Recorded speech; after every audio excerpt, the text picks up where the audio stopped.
मुख्यमंत्री देवेंद्र फडणवीस आणि शिंदे सरकारने गरिबांचा तळतळाट घेऊ नये असा इशारा मनोज जरांगे यांनी दिलाय।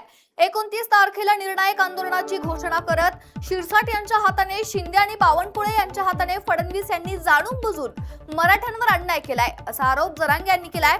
तुमची ही मस्ती आता आम्ही उतरवणार। सत्तेतून पैसे आणि काम मिळवायची, गोरगरीब मरो किंवा आत्महत्या करो, काहीही देणं घेणं नाही। सत्तेची ही मुजोरी आता मिटवायची आहे असा घणाघात मनोज जरांगे यांनी केलाय। मनोज जरांगे पाटील यांनी पुन्हा एकदा 29 ऑगस्टला आंदोलनाची घोषणा केलेली आहे। मात्र जे आंदोलन आहे ते आंतरवाली सराटीत होणार की मुंबईला होणार याबाबत संभ्रम होतं। आपल्यासोबत स्वतः मनोज जरांगे पाटील आहेत। दादा काय सांगणार, 29 तारखेला आंदोलन होणार आहे, काय सांगणार? आता शेवटी सरकारला जर गोरगरीब समाजाच्या मराठ्यांच्या भावनाच कळत नसतील तर मग आता आंदोलनाशिवाय पर्यायच नाहीये। कारण त्यांना जर गोरगरिबांच्या लेकरांचे मुर्देच पाडायचे आणि त्या पापात त्यांना जगायचंय, मग आता याला विलाजच नाही आंदोलन केल्याशिवाय। त्यांना जर गोरगरिबांच्या भावना कळाल्या असत्या, त्यांना जर मराठ्यांवरती अन्याय करायचा नसता तर त्यांनी मराठ्यांना जे हक्काचं आहे, त्यांचं जे अधिकार आहे ते आरक्षण ताबडतोब दिलं असतं। पण जाणून बुजून हेळसांड करायची, अपमानित मराठा समाजाला करायचं आणि जाणून बुजून शिरसाटच्या हातानं शिंदेनं आणि बावनकुळेच्या हातानं फडणवीसनं वेळोवेळी मराठ्यांवरती अन्याय करायचा। समाज किती दिवस सहन करणार? ह्याला काही मर्यादा आहेत का नाहीत? आणि सरकार जनतेपेक्षा मोठं नसतंच ना।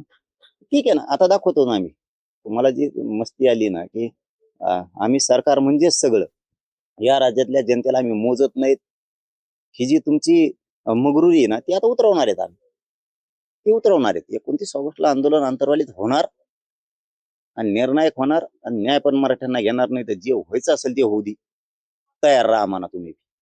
दादा वारंवार आंदोलन करण्याची वेळ येते, काय नेमकं कसं पाहता?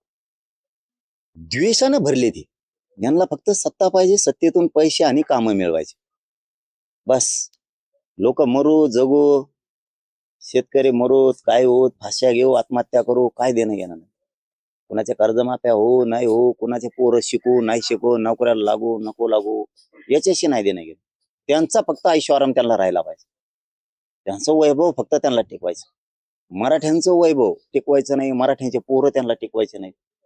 मराठ्यांचं अस्तित्व मिटलं तरी चालत, त्यांचं अस्तित्व राहिलं पाहिजे। ही जी मगरुरी आहे ना, सत्तेच्या जोरावरती ही जी दहशत पसरवण्यात चालू त्यांचं, ती आता मोडीत काढायची।